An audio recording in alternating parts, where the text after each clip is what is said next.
this delay to this new constitution, is it something which is happening realistically because it's a delay, or is it just the army clinging to power? No, I think if you look at what was in the Constitution, there was a few clauses in there that people were uncomfortable with, and those clauses were on both sides of the divide. People were uncomfortable with the Crisis Committee, and they were uncomfortable with perhaps also the process around electing and nominating senators.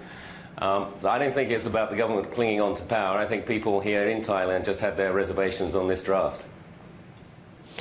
Darren, what about having military rule there as well? You know, the thing is, we've had the government there for quite a couple of years now.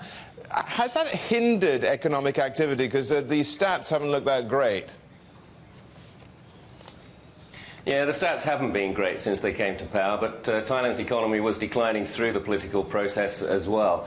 The Thai economy probably peaked mid-2013 and then has been declining ever since. Some of it is external factors and weak export markets, but some of it also is domestic matters. This government, when they came to power, were focused on a number of things, but the economy wasn't the #1 thing on their list. That said, they have been pretty good at trying to fast-track delayed approvals for inward investment and these types of things. But that money hasn't necessarily been flowing into Thailand, and people are kind of taking a wait-and-see approach to see how this all plays out over time. Well, indeed, money has been flowing out of this part of the world of late. Now, the thing is it because there's a military government that people cite that as a reason not to invest in Thailand when they compare it to other countries? Well, certainly ASEAN is very competitive, and if you look around the region, Vietnam, Cambodia, even Malaysia have been destinations that have been increasing the incentives to get foreign investors to go to those markets. If you look at the feedback from American chambers of commerce across ASEAN over the last 3-4 years, the business sentiment towards investing in Thailand has been declining. It's still positive, but it has been declining, and it means that Thailand, which probably was the #1 destination for inward investment, certainly from Japan and from the US and Europe, well, it's not necessarily going to be that way if it continues on its current path. Well, what is business sentiment like on the ground there in Bangkok and its environs? Well, you know, in terms of, in fact, let me talk about the American businesses here. The American businesses have invested about $50 billion over the years. It's a fair amount of money. So we're very vested in the Thai economy. People who are here, we kind of seen some of this stuff before. There's no one who's saying, you know what, this just isn't the right place to be.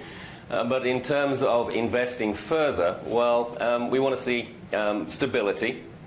We also want to see a roadmap that gets us out of the current situation and hopefully takes us into longer-term stability. And we want to see the economy start to move forward. We've been seeing, unfortunately, declines in consumer confidence.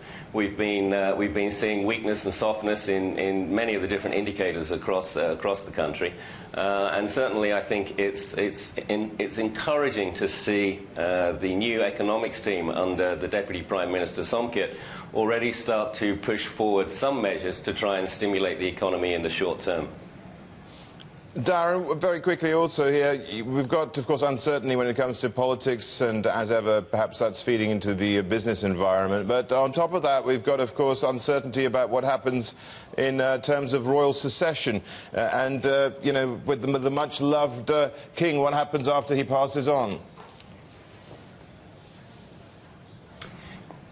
Well, certainly Thailand is entering into the twilight years as far as the current reign is concerned. The succession, however, is something that is certainly being, I'm sure, managed very carefully by Thailand and by those people who are involved in that type of discussion. But it's not really something that, as far as American businesses are concerned, is something that worries us. That succession will happen, and that'll be something that we will all manage through. The king is dearly beloved, and having been on the throne for such a long period of time, commands huge respect. But the monarchy as an institution also commands significant respect in Thailand, and that won't change going forward.